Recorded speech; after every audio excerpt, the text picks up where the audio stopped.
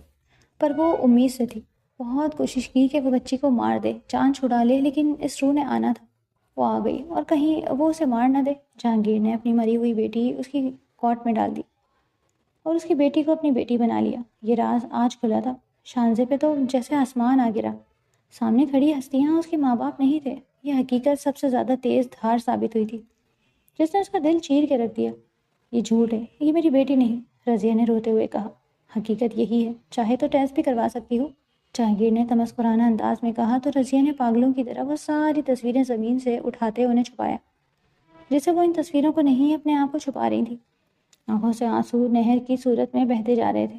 شانزے ان کے بالکل سامنے آ کھڑی ہوئی۔ شانزے میری بچی، وہ بے اختیار اس کی جانب بڑھی کہ شانزے 2 قدم پیچھے ہٹی۔ دور رہیں آپ، اپنی بیٹی کی عزت کا سودا کرنے والی عورت میری ماں نہیں ہو سکتی۔ وہ بلک بلک کے رو دی۔ بلکہ میرا تو کوئی بھی نہیں، میں جسے اپنا باپ سمجھتی رہی اس نے بھی سب کچھ جانتے میری عزت کو نہیں بچایا، کر دیا مجھے ایک نامحرم کے حوالے۔ وہ جہانگیر کی جانب دیکھتے خود ترسی سے بولی، جبکہ جہانگیر صاحب بنا پلک جھپکے اسے دیکھ رہے تھے۔ شانزے میری جان، زمل تڑپ کے آگے بڑھی، قریب مت آئیے گا، آپ بھی شامل ہیں اس سب میں، مجھے برباد کرنے میں میرے سب اپنے شامل تھے، میں نے تو برباد ہونا ہی تھا، لیکن نہیں جی سکتی اس بربادی کے ساتھ، مجھے نہیں جینا۔ وہ رات کے ان لمحات سے ابھی تک نہیں نکلی تھی جن لمحات میں روحانیت سے چھوا۔ بھلے وہ اپنے مقصد ادھورا چھوڑ گیا، لیکن یہ تصویریں چیخ چیخ کے کہہ رہی تھیں اس نے ٹریپ بچھایا تھا، اس نے کبھی شانزے سے محبت کی ہی نہیں، وہ سامنے کھڑی عورت کے اشارے پہ ناچ رہا تھا جو کہ بد نصیبی سے اس کی ماں تھی۔ شانزے نے تڑپ کے پاس فروٹ باسکٹ سے چھری نکالی۔ شانزے کیا پاگل پن ہے، چھوڑو اسے۔ جہانگیر صاحب نے اس کے ہاتھ سے چھری کھینچی تو وہ بے تحاشا پینک ہونے لگی۔ کچھ غلط نہیں ہوا تمہارے ساتھ، کچھ بھی، وہ نامحرم نہیں تھا وہ نامحرم، جہانگیر چلائے کہ ایک دن شانزے اپنی جگہ تھم گئی۔ سامنے ہی وہ آتا دکھائی دیا۔ تمہارا بچپن میں ہی روحان سے نکاح کر دیا تھا ہم نے، جب تم 4 سال کی تھی، تب روحان 11 سال کا تھا۔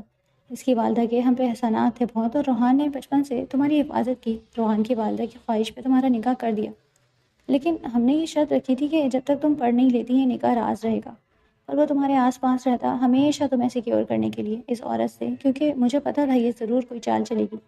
اس نے ہمیں تکلیف دینے کے لیے وانیہ کو بھی نشانہ بنایا، اسے ہم نے بچایا، پھر تمہیں نشانہ بنایا اور روحان سے تمہاری ڈیل کی۔ روحان نے اسی دن ہمیں بتا دیا تھا، اس نے تو انکار کر دیا، لیکن ہمارے کہنے پہ اس نے یہ ڈیل واپس لی، کیونکہ اس عورت سے کوئی بعید نہیں تھی۔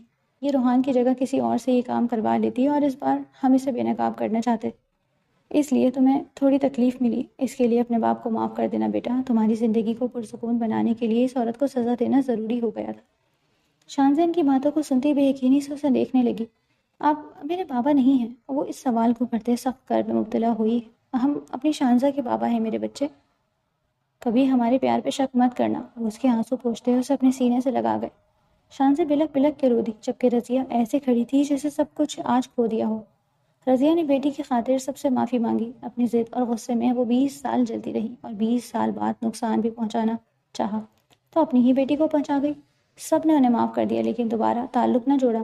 ان کی دی ہوئی رقم کو روحان نے واپس کر دیا تھا۔ روحان کی والدہ ٹھیک ہو کے گھر واپس آ گئی تو سب کی موجودگی میں سب ہی سادگی سے شانزے کی رخصتی کر دی گئی۔ اتنا کچھ ہو جانے کے بعد انہیں اب یہی مناسب لگا۔ وانیہ اپنی لائف میں سیٹل ہو گئی تھی، وہ احیان کے ساتھ دبئی شفٹ ہو رہی تھی، جبکہ دونوں بیٹیوں کو رخصت کر کے جہانگیر صاحب بہت چپ ہو گئے تھے۔ زمل روم میں آئیں تو ان کے کندھے پہ ہاتھ رکھتے دبایا۔ جہانگیر نے آنکھیں وا کیے اپنے شریک حیات کو دیکھا۔ تھک گئے ہیں؟ پیار سے پوچھا تو وہ انہیں اپنی گود میں بٹھا گئے۔ اپنی ساری تھکان آپ کے وجود میں اتارنا چاہتے ہیں، وہ گمبھیر لہجے میں بولتے زمل کو 22 سال پہلے والے جہانگیر لگے۔ اپنی گود میں اٹھاتے وہ انہیں لیے بستر پہ آئے۔ نواب صاحب، وہ گھبرائی تھی۔ جی اب وہ اپنے تشنہ لب ان کے لبوں میں الجھاتے تک سب کچھ بھلا چکے تھے۔ شانزے کا ہاتھ تھامے وہ اسے روم میں لاتے روم کے وسط میں چھوڑ کے سامنے ایک چیئر پہ جا بیٹھا اور گہری نگاہوں سے اسے سر سے پیر تک دیکھنے لگا۔ شانزے نے بنا پلک جھپکے اس کی آنکھوں میں دیکھا جو اسے اپنے تھائس پہ بیٹھنے کا اشارہ کر رہا تھا۔ شانزے نے رخ پھیر لیا جبکہ دل بہت زور سے دھڑکا۔ شانزے کم ہیئر، ورنہ میں آیا تو بہت تڑپاؤں گا، وہ گمبھیر لہجے میں بولا۔ تو شانزے خود پہ ضبط کرتی اس کے پاس جا کھڑی ہوئی۔ مجھے دھمکیاں مت۔ ابھی اس کی بات مکمل نہیں ہوئی تھی کہ روحان نے اسے کھینچ کے اپنی گود میں کراس لیگز کی صورت بٹھاتے اپنے سینے میں بھیجا۔ اپنی پوزیشن دیکھتے وہ شرم سے سرخ پڑی۔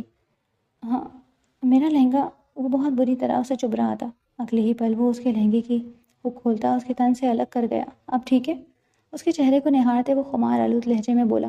بہت بے شرم ہو۔ شانزے نے اس کے سینے پہ مکہ جڑا۔ ابھی تو بے شرمی کرنی ہے، اپنا عشق تم پہ نچھاور کرنا ہے۔ اس کا دوپٹہ پین سے اتارتے زمین بوس گیا۔ اب وہ صرف شارٹ بلاؤز اور اسکن ٹائٹ میں تھی۔ ایک دم سے اس کے بلاؤز کی ڈوریوں کے ٹسلز کو کھینچ کے توڑتے وہ بے خود ہوا تھا۔